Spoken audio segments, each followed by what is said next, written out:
Como o core pode influenciar na biomecânica da corrida? Hoje é o nosso tema. Esse mesmo. Vamos lá. Me conta um pouquinho, Guilherme. Praticamente todo mundo que trabalha com avaliação, né, fala o tempo todo de core, mas muitas vezes ele acaba ficando um pouquinho esquecido. Vamos revisar um pouquinho o que é o core, para a gente iniciar. Muito bem, Rodrigo. É verdade. Muita gente sabe, e trabalha, fala sobre o tal do core, mas o que é o core, né? Assim, Rodrigo, depende muito de qual a tua linha, né? A galera do treinamento funcional acha que é uma coisa, a galera do CrossFit acha que é outra. Tem gente que diz que a gente tem core no pé, tem gente que diz que a gente tem core no ombro, tem gente que diz que a gente tem core no pescoço. Bom, aqui eu vou utilizar, eu gosto dos autores clássicos, tá? Para mim, quanto mais antigo, quem falou primeiro é o que vale, né? Então eu gosto sempre de trabalhar com os autores clássicos. O que veio depois foi invenção ou adaptação. Então eu gosto sempre de trabalhar com os primeiros autores. E por incrível que pareça, os primeiros autores que trabalharam com o conceito de core foram o McGill, do ponto de vista biomecânico, e o Pilates, do ponto de vista funcional. Perfeito. E o que eles chamam de core? Eles chamam o complexo lombopélvico, né? Então, da pelve até a coluna lombar, incluindo aqui o quadril e a sua participação intersegmental, um pouquinho, né? Mas basicamente o complexo lombopélvico. E por que eles chamam isso de core? Basicamente, porque esse é um centro instável no corpo. Né? O nosso corpo ele é naturalmente um sistema instável. O que significa isso? Que nós precisamos o tempo todo estar utilizando a nossa energia para buscar a estabilidade. A nossa estabilidade ela não acontece naturalmente. Né? O nosso corpo é naturalmente instável. A gente utiliza a nossa energia para torná-lo estável, né? Só para entender assim o que seria um mecanismo naturalmente estável, a gente pode pensar assim, por exemplo, se eu fizer um U aqui e colocar uma bolinha aqui, o que acontece? Essa bolinha vai ficar rolando e um dia ela vai parar. Né? Isso é um sistema naturalmente estável. O nosso corpo é assim, ó. É um morro ao contrário. Qualquer lugar que eu largar a bolinha cai. Então, se não tiver energia sendo sempre imposta nesse organismo, esse organismo vai tender à instabilidade, a desabar. Esse é o nosso corpo. A tendência do nosso corpo é cair. E o core, ele é o quê? Então, ele é o centro que vai ser o começo da busca por essa estabilidade. Né? Pela transferência da nossa energia do apoio do chão para o tronco e membro superior. Então, claro que a nossa base vai ser os pés, mas é no core que vai haver a transferência, porque se o meu tronco cair para o lado, não interessa a posição que estiver os meus pés, eu vou cair. Da mesma forma, o contrário é verdadeiro. Se o meu tronco estiver estável, né, na vertical, se eu não tiver com uma boa base de apoio, eu caio. Então, o que acontece? O core é o que vai estar unindo esses dois pontos de instabilidade do meu corpo. O meu tronco superior e membros superiores e os meus membros inferiores, que são a minha base de suporte. Né? Então, o core é basicamente essa região que centraliza a estabilidade corporal. Só mandar um salve, que eu já estou vendo que tem alguns alunos meus aparecendo aqui.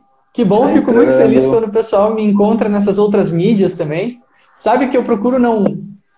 o pessoal da Kinetec me xinga porque eu procuro não divulgar muito os outros lugares que eu apareço, porque eu fico um pouco encabulado, mas eu acho muito legal quando eles aparecem aqui. Que bom, que legal. É isso aí, Guilherme.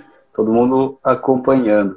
O Lázaro Luiz aqui já tá colocando aqui também, quanto a tua colocação, Guilherme, ele botou do centro para a periferia, é isso aí. A gente convida todos que estiver participando aqui, que estiver nos assistindo, a complementando, perguntando, né? Fiquem à vontade para interagir com a gente. É isso aí. Bom, vamos lá, Guilherme. Em quais situações essa região ela é importante para a nossa... para a corrida, enfim, ou como é que a gente entra agora um pouco mais nessa questão? Então, quais situações, né? A gente pode começar, assim, do básico e dizer que em todas, né? Porque como o nosso corpo é naturalmente instável, qualquer situação em que a gente busque movimento, o core vai ser fundamental em controlar e estabilizar esse movimento. Então, a região lombopélvica, musculaturas lombares, extensores da coluna, paravertebrais, musculatura abdominal, transverso do abdômen, oblíquo interno, oblíquo externo, reto abdominal, psoas, ilíaco, reto femoral, glúteo máximo, médio e mínimo, são todos os músculos que vão estar aqui participando do controle e estabilização do nosso movimento em qualquer situação que gere instabilidade, ou seja, qualquer movimento.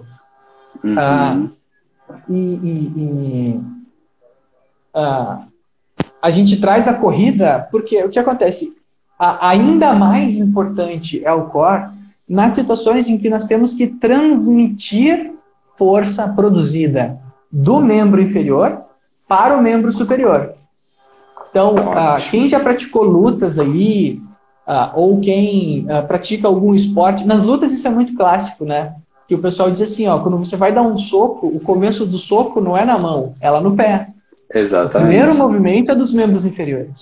E aí eu quero transferir essa força que eu produzi dos meus membros inferiores para o meu tronco e do meu tronco para a minha mão e aí gerar um golpe, né? E quem é que vai garantir essa transferência de força? De novo, essa região instável de pelve e lombar, né? Que vai estar transmitindo essa força de uma região para outra. Nos esportes, isso aí também isso é muito tradicional, né? O Rodrigo aqui é um atleta internacionalmente conhecido na área do vôlei de praia, né, Rodrigão? Quem me dera. E ele sabe que, por exemplo, se tu vai receber um toque, uma manchete, se tu não tiver com um bom posicionamento de membros inferiores e fazer um amortecimento adequado, tu não consegue fazer uma boa passada, não basta estar com os membros superiores na posição correta, né? Exatamente. Então, sempre preciso dessa função. Né? E, inclusive, se eu não tiver com o meu tronco bem estável, o movimento fica prejudicado, né? Não sei como é a tua experiência, Rodrigo. Olha, Guilherme, o que eu vou te dizer exatamente? Assim, primeira coisa é que atleta internacionalmente conhecido tá faltando bastante, né? Mas assim, a gente pratica bastante. Ouvi falar que tu também joga voleibol, ou eu tô enganado? A gente precisa marcar um jogo junto uma hora dessas para brincar um pouquinho mais. Não, eu não jogo nada, não. Bom, mas vamos lá, assim. Entrando nessa questão, sim, é muito importante em todo movimento, né? Tu tá sempre com a base bem preparada, né? Principalmente no voleibol, quando tu vai fazer um movimento, tu estar com a base bem alargada e tá com todo o corpo bem preparado para realizar esse movimento, né? Então, isso aí. O core acaba tendo uma função muito importante para estabilizar o início, principalmente, do movimento. Professor Olha Zaro... só, Rodrigo. Exatamente isso que eu ia falar. Estamos com uma presença... Meu Deus do céu. Eu vou ter que mudar todo o meu linguajar agora, que eu tento tornar o mais acessível possível para todo mundo que está na live, porque temos simplesmente o mestre dos mestres presentes na nossa live, professor Zaro, lá do Ibitec. Olha só, boa noite, que honra tê-lo presente aqui na nossa live, nem que seja por um minuto, né? Muito legal, gente. Quem não conhece o professor Zaro, é um grande orientador, um grande mestre, um expert na área da biomecânica, um dos pioneiros nesse nosso Brasilzão, nessa área de biomecânica que a gente tenta popularizar hoje e tornar mais acessível para todos. Obrigado por estar presente. E só, eu não sei, a gente tem como saber quem está presente durante a live, Rodrigo? Eu acho que não tem como, né? Não. Eles vão entrando, tá. Né? Porque senão... Ali, ó. Acabou de responder. Então continua. Boa noite. Boa noite, Zé. Que bacana, cara. Nossa, eu tô muito feliz, cara. Bacana, legal. Vamos lá, Rodrigão. Seguindo, então. Entrando um pouquinho mais na corrida de novo. Como o core vai afetar no movimento da corrida, Guilherme? Conta um pouquinho mais agora pra gente. Vamos lá.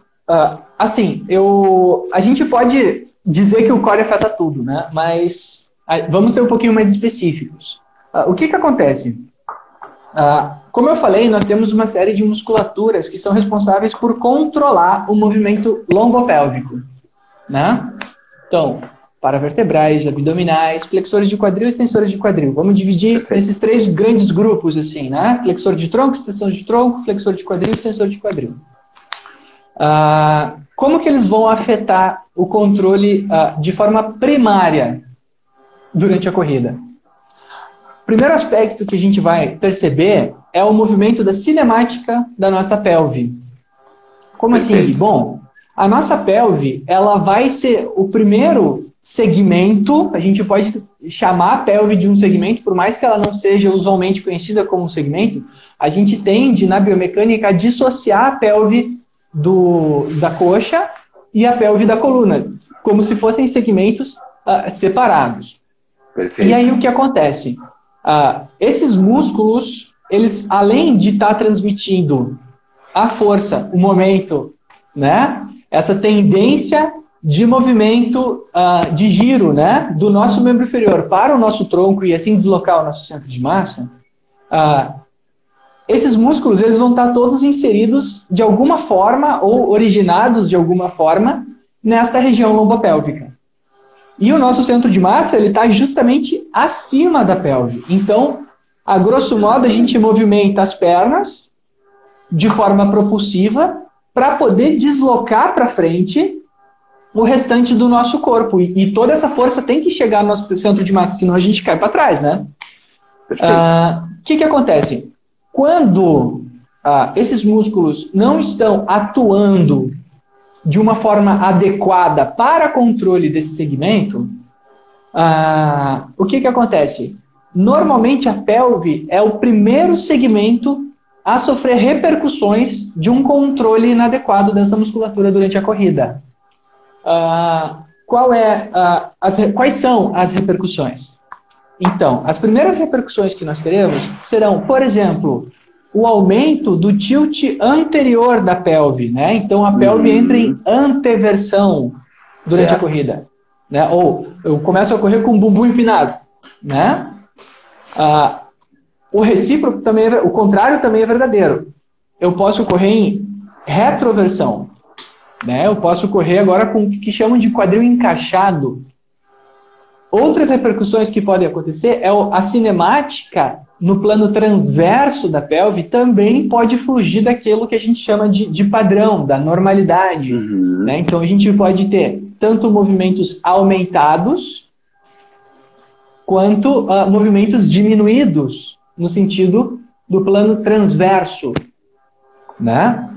Certo. E normalmente no momento em que a pelve é alterada, né, a gente percebe alterações de pelve, normalmente se associa as alterações de mobilidade da pelve às alterações de controle de core, que é essa região de estabilidade que tem a função de transmitir as nossas forças propulsivas para o nosso tronco superior e membro superior. Né? Então, normalmente ela vai ser a primeira a apresentar alterações na sua cinemática considerada usual, considerada padrão, né? Durante a corrida. Então, um primeiro local que a gente vai buscar é, bom, como é que está a nossa pelve?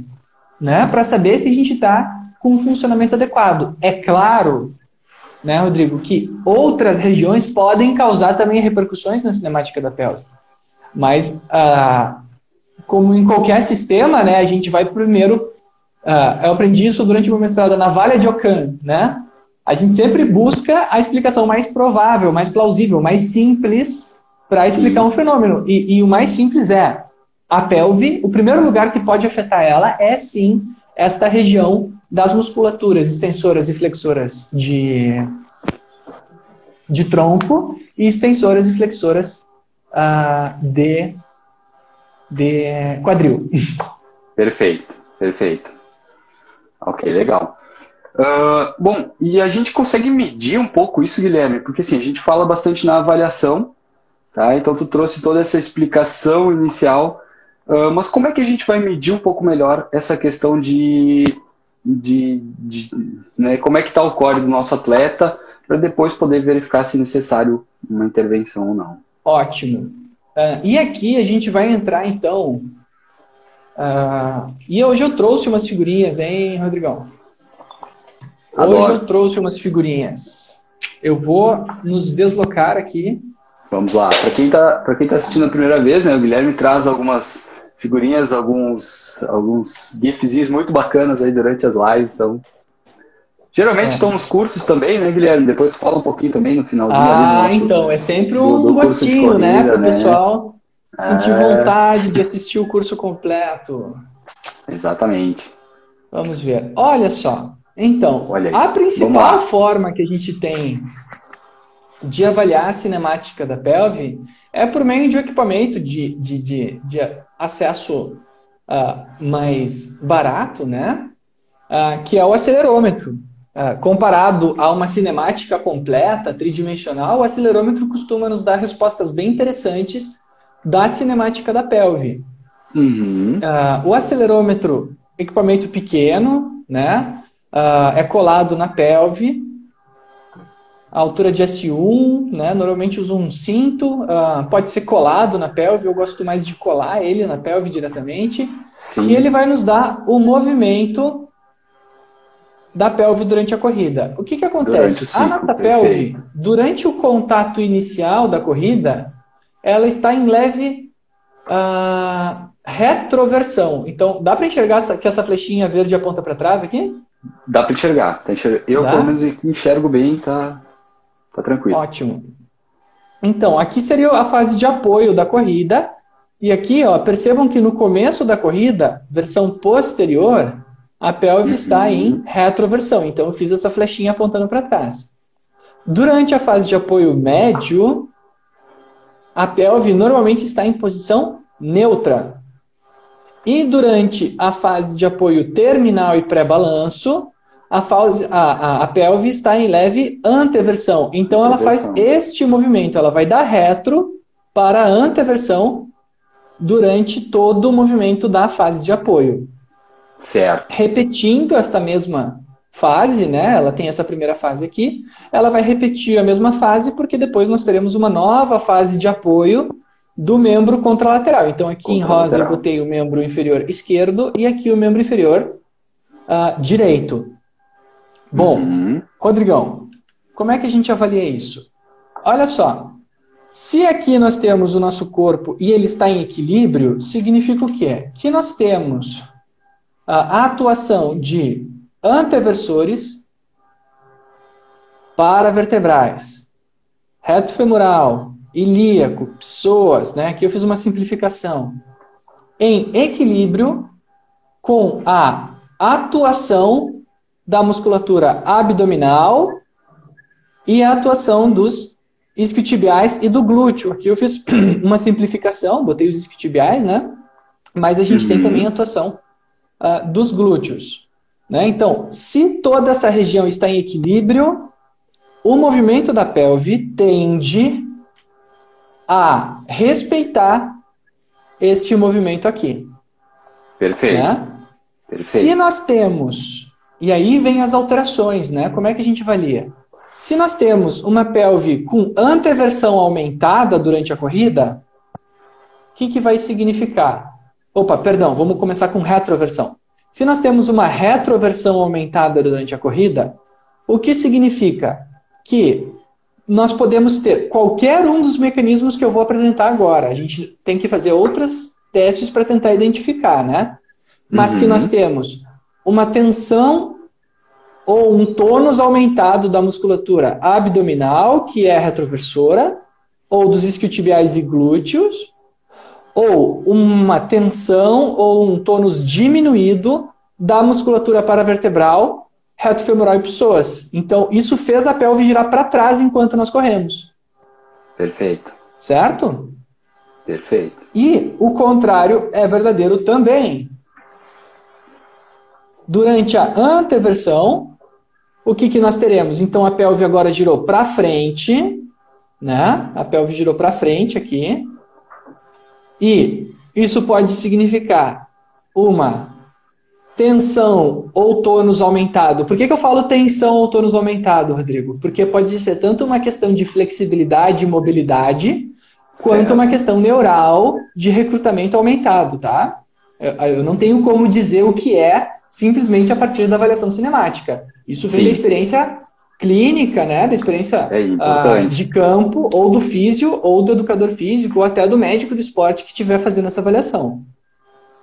Então, a tensão aumentada ou o tônus aumentado de paravertebrais, reto femoral, psoas e ilíaco, ou o tônus diminuído, ou a fraqueza, né, a déficit de recrutamento, de abdominais ou de isquiotibiais e musculatura glútea, que seria a extensora de quadril. Perfeito. Né? Então, o que acontece? Em cada uma destas situações aqui o equilíbrio, a neutra, né? Uhum. Mas cada uma das situações, retroversão e anteversão, nós teremos a atuação de todo o core, que é esta região do complexo lombar e pélvico. E por que eu digo que é o core? Porque aqui são os músculos clássicos lá do Pilates. O Pilates, que foi um dos primeiros caras a falar isso de forma funcional, ele traz esses músculos como sendo os principais atuantes pelo controle da região lombopélvica. E muito bom, Guilherme. Isso vai trazer o quê? No caso de uma anteversão aumentada, o nosso gráfico vai estar mais para cima, e no caso de uma retroversão aumentada, o nosso gráfico vai estar lá para baixo durante a corrida. E sabe o que é o mais interessante disso, Rodrigo? Tem esse estudo aqui, ó, que eu trouxe para o pessoal que está nos assistindo. Eita, tem tanta coisa aberta aqui que eu me perco. Aqui. Ford 2013. Fechou, mas vou abrir, peraí. Aqui. Esse estudo aqui, gente, bacana estudo, ó. Relação entre a força de quadril e movimento do tronco em corredores cross-country, college, né, universitários. E o que ele nos traz? Que esse movimento de tronco e pelve tem associação tanto com a força, então aqui, hip extensor strength, então a mobilidade da pelve durante a corrida vai ter associação com a força hip extensor dos extensores de quadril, né? Tanto no sentido do movimento do tórax, então da região de tronco mais superior, quanto do movimento da pelve. Então, olha que interessante, ele apresentando para a gente questões de como força do core, no caso aqui extensores, no caso aqui adutores, né? O Pilates também comenta essa questão dos adutores de quadril, mas como a força pode influenciar no movimento dessa região. Depois ele faz outras discussões aqui, bacana. Mas acho que é um bom estudo para a gente começar a pensar nessas questões de correlacionar, né? E tem outros estudos que apresentam o seguinte, que se a pessoa apresenta, por exemplo, uma anteversão aumentada, a cinemática do corpo inteiro muda.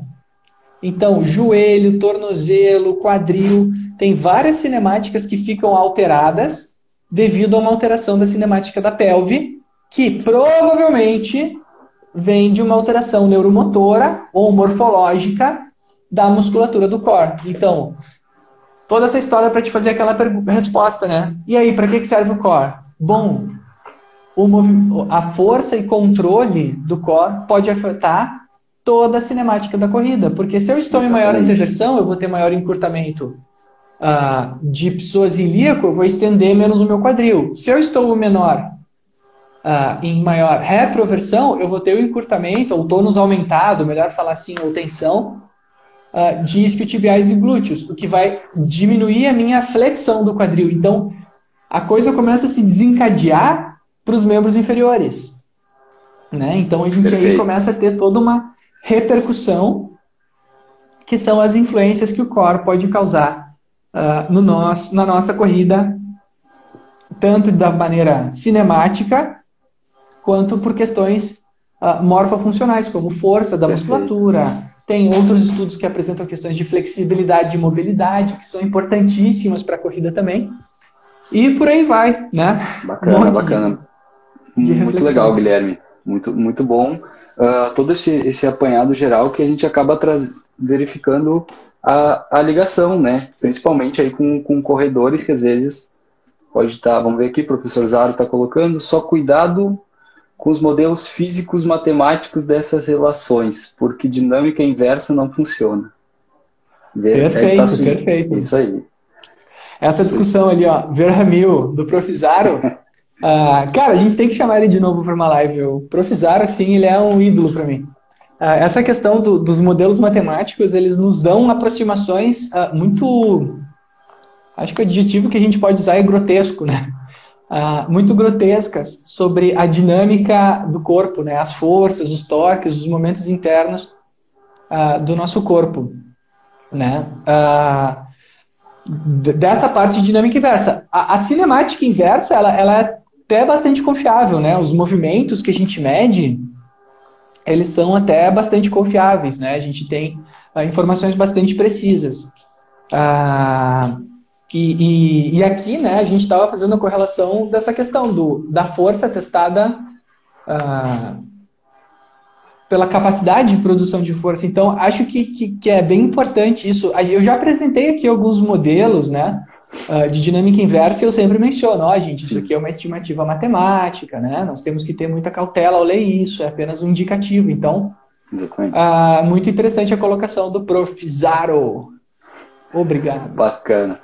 Bom, Guilherme, antes da gente finalizar, né, já que a gente fez todo esse apanhado agora para verificar, né, a influência do core sobre a avaliação da corrida, no momento que a gente encontra, né, por exemplo, esses achados que a gente citou, como é que a gente vai trabalhar para, por exemplo, então, buscar essa simetria da musculatura para que a gente tenha a pelve ali mais neutra possível, vamos dizer assim, então, né?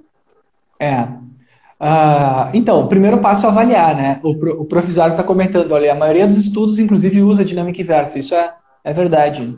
90% dos estudos que vão fazer estimativas desse tipo usam a dinâmica inversa. Mas a gente tendo a informação cinemática, né? E percebendo a alteração, e mais do que percebendo a alteração, percebendo queixa, né? Porque, como eu sempre digo, não é só uma questão de fatores de risco, a gente não tenta só... É pouco falar que a pelve em anteversão é um fator de risco. É pouco, porque muitas vezes isso pode não causar nenhuma repercussão no organismo. E isso passa dos 50% das vezes, né? A gente tem que ter muito cuidado com essa questão, porque os estudos que tentam fazer associação entre ocorrência de lesão e associações cinemáticas, normalmente, assim, é 30% daqueles que apresentam alteração cinemática são os que vão apresentar lesão. Então, isso tem que ser pontuado. Perfeito. Então, fazendo a avaliação, percebendo a alteração, né? E depois, tendo queixa, histórico de lesão, dores frequentes, tensão, dificuldade para melhorar o desempenho, aí a gente entra com as intervenções. Quais são as intervenções que eu tenho encontrado mais bacanas e que têm resultados bem interessantes na cinemática, tá? Além da cadência, né? Vamos pular essa. São as questões de treinamento de força, tá? E quando eu falo treinamento de força, é treinamento com cargas elevadas, com um número limitado de repetições devido à imposição de carga, né? Então, 4, 6 repetições de um exercício de grande desafio, como agachamento, os levantamentos de peso, fortalecimento de quadril, né? Isso é um treinamento bem morfológico, bem assim, da musculatura. Tá? Essa é a primeira estratégia, treinamento de força. A segunda estratégia que tem aparecido são os movimentos que geram essa tendência de transmitir esse momento dos membros inferiores para os membros superiores. E aqui, um exemplo que eu gosto de dar é a tacada do beisebol, né? Onde eu começo o movimento pelos membros inferiores e no final o membro superior mexe. Ou então o arremesso da bola. Se vocês olharem a técnica do arremesso de bola no beisebol, ele faz primeiro todo um movimento com as pernas, gira a perna, gira a pelve, depois gira o tronco, o braço fica lá para trás e depois isso é transmitido para o membro superior. Então, eu chamo não, né? Os autores chamam esses de... são os exercícios de controle motor. Então, para ensinar o movimento, ensinar o recrutamento de transmitir a força do membro inferior para o membro superior. Então todo mundo tem que jogar beisebol? Não. Tem que fazer esses exercícios de alta complexidade, arremesso, salto com o próprio vôlei, Rodrigo, onde eu tenho que saltar e depois transmitir, por exemplo, bloquear, sacar. São exemplos de exercícios fenomenais para essa questão de transmitir a força do membro inferior, o momento, né, gerado no membro inferior, para o membro superior. E são exercícios excelentes para o core. Bacana. O Maguio, o bigodudo, aquele bonitão, ele gosta muito daqueles exercícios das pranchas, onde eu mexo a mão e a perna ao mesmo tempo, né? E fico me desequilibrando. O Maguio gosta muito desses exercícios. Então, eu faço esses movimentos onde eu causo instabilidade e a minha pelve tem que conseguir controlar essa instabilidade gerada para que eu possa manter o meu tronco estável e os movimentos desejados acontecendo. Cada autor vai ter uma forma diferente. Tem outros autores que ensinam o levantamento de peso, né? O squat clean, né? Faz o peso aqui e depois levanta, né? O LPO. Excelentes também para fazer toda essa transposição, né? Essa questão de fazer com que a minha ação dos membros inferiores influenciem no resultado final dos membros superiores. Então, são exercícios de altíssima complexidade, mas que são super eficazes para desempenho de corrida também. São subestimados pra caramba. Muitas vezes bastante esquecidos, né? Exatamente. Eu brinco aqui, né? Mas os outros esportes, eles têm muito isso também. Então, a gente pode aprender com as outras modalidades para trazer a melhoria na biomecânica da corrida, né, Rodrigo? Muito bom, muito bom.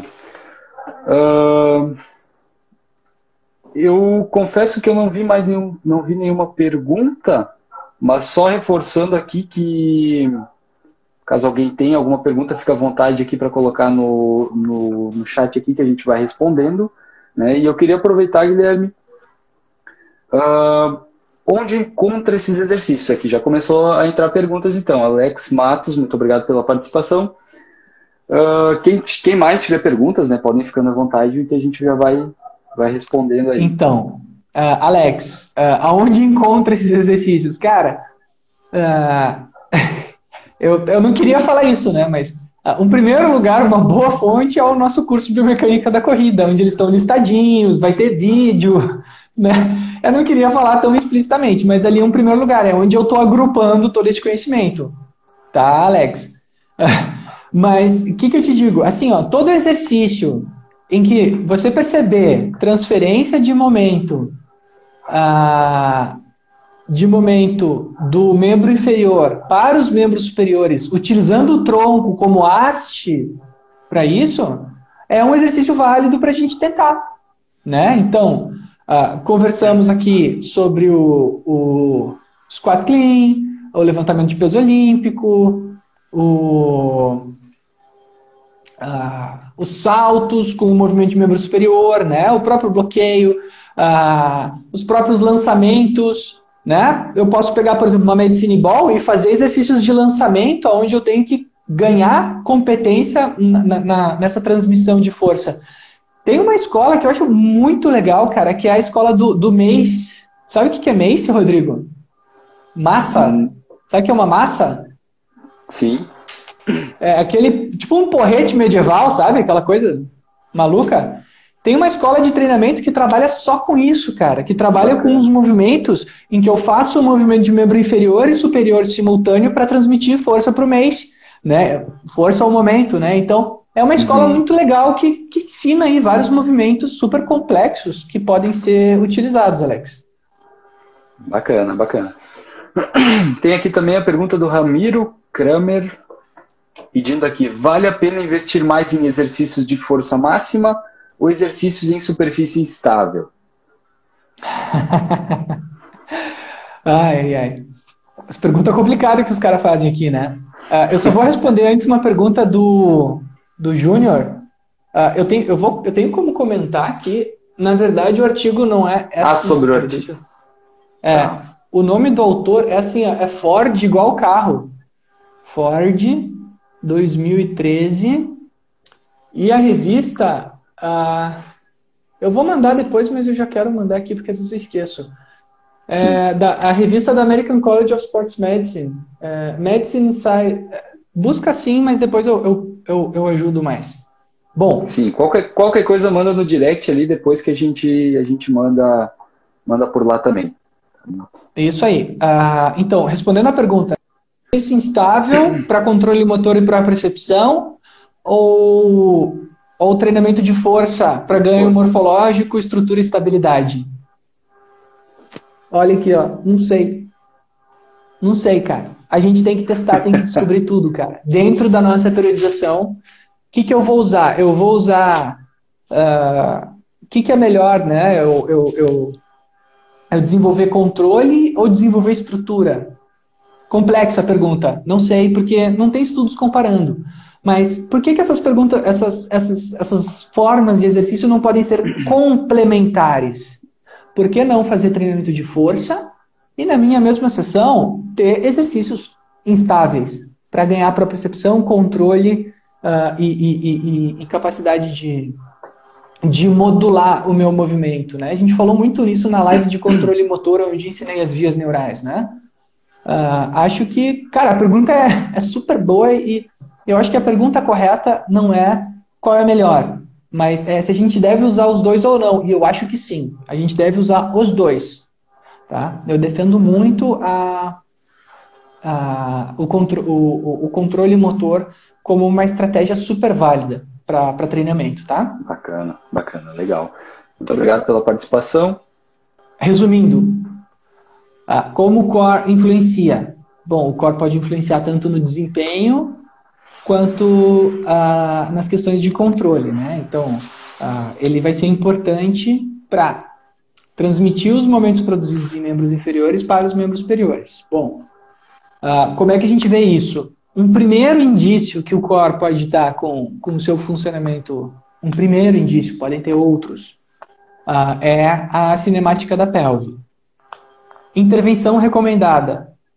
Mais clássica, treinamento de força, junto aí treinamento de superfícies instáveis, o colega trouxe, eu normalmente vou indo mais pincelado, né? Hoje vamos falar sobre isso, amanhã sobre outro, mas sim, o treinamento de superfícies instáveis super válido, mobilidade, quadril, principalmente, opa, caiu tudo aqui, mobilidade de quadril, e por último, os movimentos rotacionais, né? Aqueles movimentos em que a gente traz o movimento do membro inferior e tem que transmitir aquele estresse para a região superior. Então, acho que são estratégias válidas. Resumindo tudo isso.